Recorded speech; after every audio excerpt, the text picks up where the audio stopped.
guys, welcome back to my YouTube channel. So in today's video, I'm gonna show you guys how to register your phone's IMEI number to the Indonesian government. If you are like a foreigner or something, or maybe if you are a fellow Indonesians and then you just came back from another country, and then when you arrive at this country, you bought a local SIM card and then you insert it on your phone and apparently there's no signal at all. Well, this is the problem. This is the reason why you can't use it, is because your phone's IMEI is not registered under the Indonesian government. So this usually happens if the phone you purchase are from other country, like you purchase it in other country, not in Indonesia, or if you are buying illegal stuff in Indonesia, like you buy illegal phone. If you are doing any of these two things, you're gonna find yourself unable to use the local SIM card because the IMEI is not registered yet. So this is how you can register it. So first of all, you have to download the customs app on the Android phone. Yes, that is right, you heard it right. It's not available on any other platform. It's not available on the App Store. It's not available on the Huawei store. Is it a Huawei? I think it's called Huawei App Gallery or something, I forgot. But anyway, it's only available on Android. I was lucky that, my family member has Android phone, so I can borrow theirs and then do the registration there. So the first thing is download the app on the Android. I will put the name in the description box below so you can just search for it. And you have to fill in the form. So I think you have to press this button that is called IMEI, and then you will be asked to fill in some forms. When the form is successfully submitted, you will get a QR code. Screenshot that, save that QR code, and this will be very, very important. Once you got the QR code, you go to the customs department in the airport. I'm only telling my experience registering for my IMEI at the Soekarno-Hatta International Airport. So other customs office, I'm sorry, I can't help on that one because I don't really know. But there are lots of customs offices here in this country. Alright, so anyway, you bring it to the airport. Let's say Soekarno-Hatta International Airport. So you go there, bring your phone, obviously, and bring your QR code. You don't have to print it, it can be on the phone or anything. And then you have to also bring a lot of money. You bring a lot of money, bring your phone, bring your ID, and then bring your QR code, as well as if you have, this is optional, but if you do have your tax number here in Indonesia, which is called NPWP. So if you have the card, bring it as well. Okay, so now I'm gonna tell you exactly what happens in the airport. So this is like my experience, so it might be different with you guys, but anyway, the airport is going to be so crowded. Like, it's literally flooded with people trying to register their IMEI as well, and most of the time it's Indonesians who are working overseas.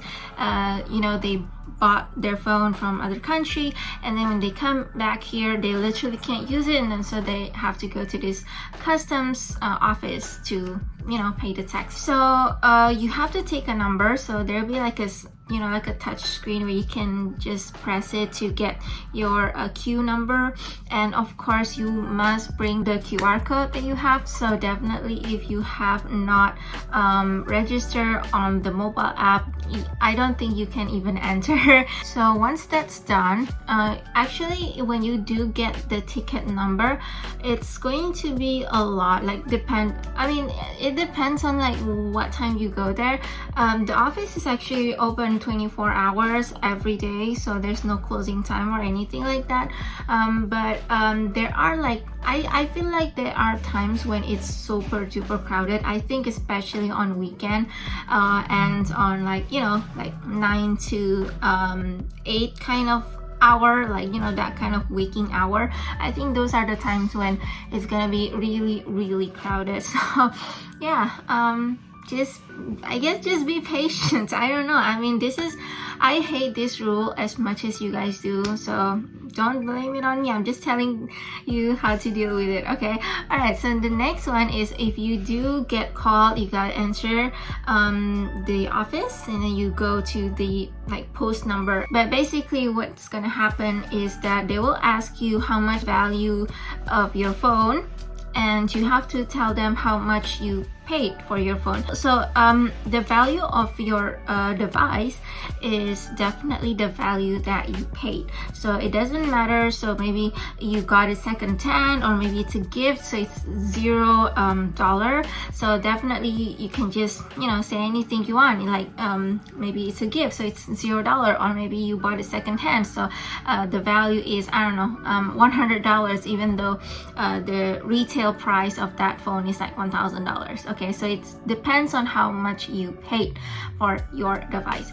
Okay, and then from the amount that you declared, they'll count the tax. So I will also put the formula down in the description box, so you can, you know, count it yourself. And here's the thing, like if you do go to the customs office to register your IMEI 3 days after your quarantine is over, or maybe even the moment you land here in Indonesia, like you will get $500 free of tax. So for example, if your phone is $800, and so the first $500 is absolutely zero tax, and so that means $800 minus $500, so that means $300. So you will only be taxed $300 of the value.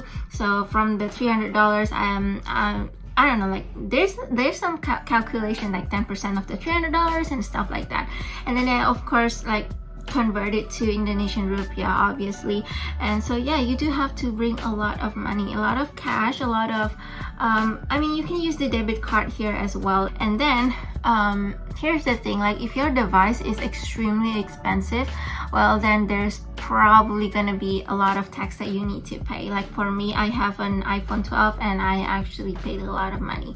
So yeah, anyways, I also wanted to tell you guys that the receipt of your phone purchase is absolutely not required unless the phone is literally in the box, like it's literally still unopened, it's still sealed in a box, it's completely new, then you need the receipt. But if you like, you know, already using it and stuff like that, you don't need the receipt, you don't need the box, just the phone itself. They will tell you exactly how much you need to pay, so you paid the price, and then they will give you a receipt as I think it's by email. No, wait, they actually print it out and then they send it on email as well, so you got 2 copies. Alright, so from those 2 copies, you have to keep it. Do not delete the email, do not throw away the receipt. Okay, and of course, the other thing that I really need to mention is that your boarding pass, yes, the boarding pass that is actually like on a normal occasion, that's pretty much useless, because like you have already gone to your destination, the journey is done, it's completed. Usually you might want to throw it away, but please do not throw away your boarding pass, because it's needed here in this IMEI registration process.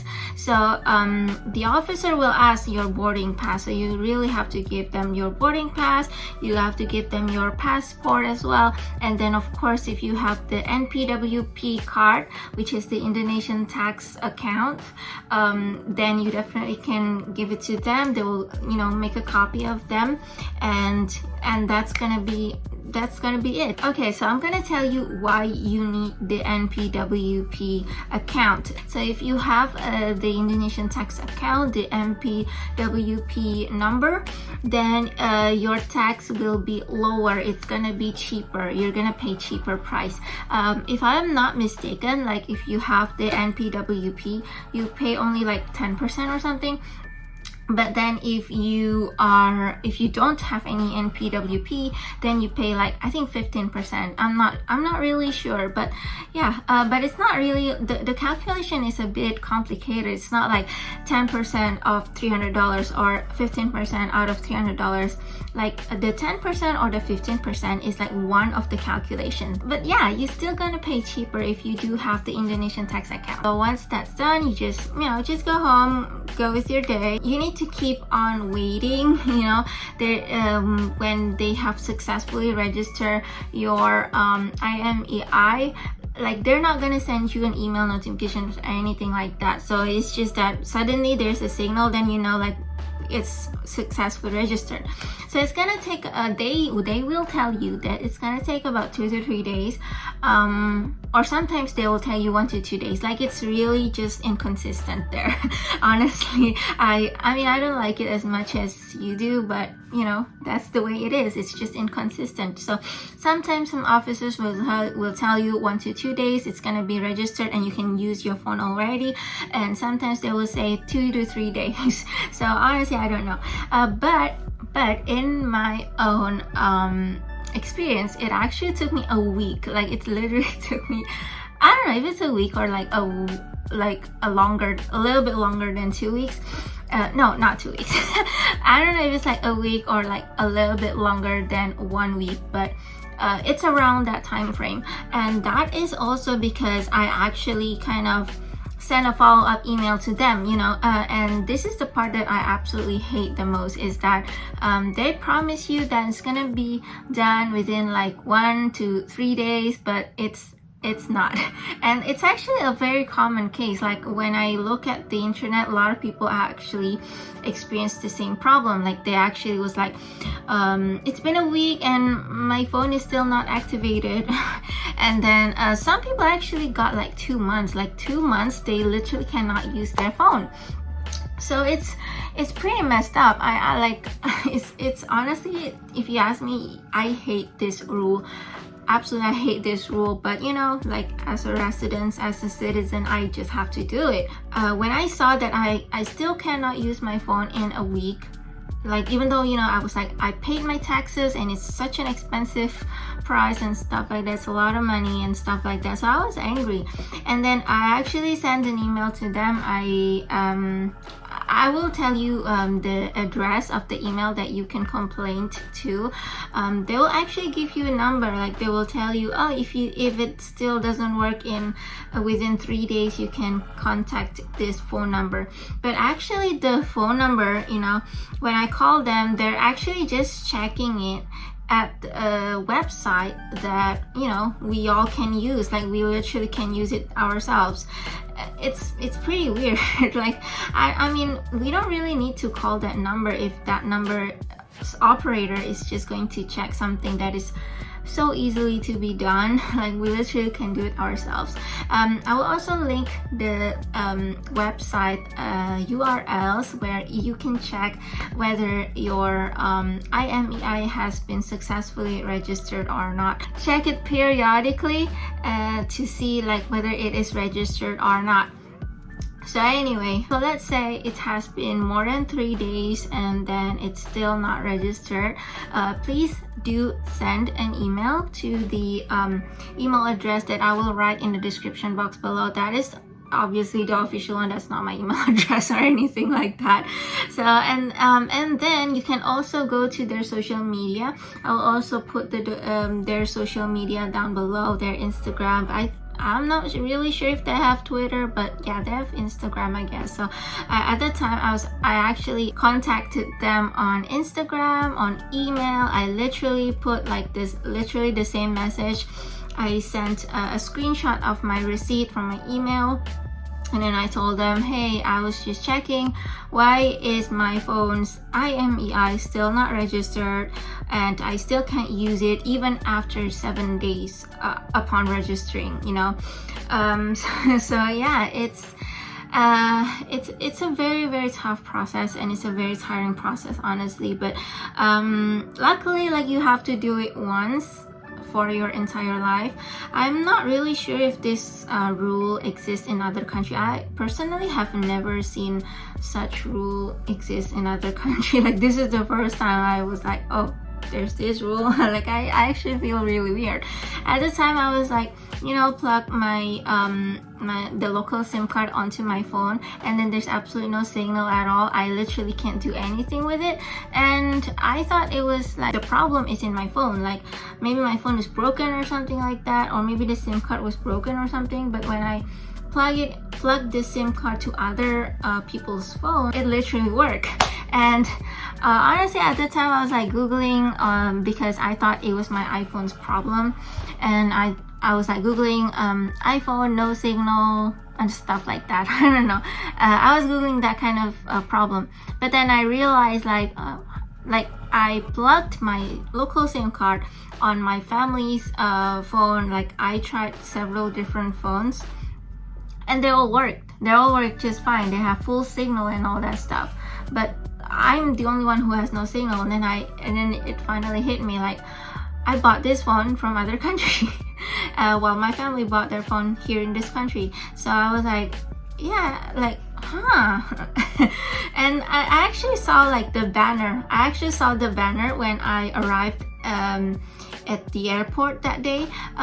It's a very large tax saying register your IMEI, but I think it's in Bahasa Indonesia.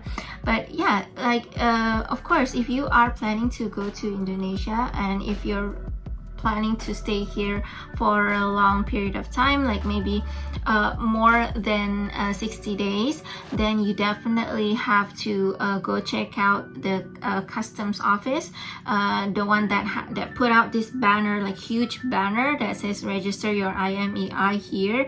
So okay, there are a few things to know. I actually wrote it in this paper right here. Okay, anyway, yeah, a few things to know is that I actually mentioned it previously, but anyway, I'm just gonna mention it again. So first of all, it's gonna be super duper crowded, so you know, prepare your entire day. I actually spent like I think 3 hours there waiting and waiting and waiting. So yeah, don't have anything else to do after that. You gotta be, you know, prepared for the whole day. Prepare for your whole day to be wasted there, basically. So okay, and then the second is that you don't need a receipt. It's not needed. They'll just ask you how much you paid for this phone, and then you just tell them the amount, and that's it.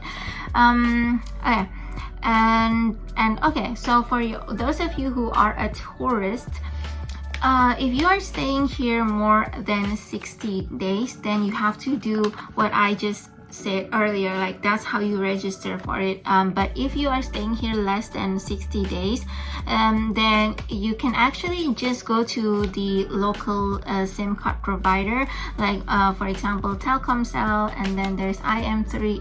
Wait, no, IM3. I'm so old. Okay, anyway, it's actually called Indosat. Yeah, you can go to Telkomsel, Indosat, XL, and all that stuff. Like, you can just go to their office. But I guess that's what you need to do. I mean, that's what I read, but I've never gotten to that experience, so I can't really share.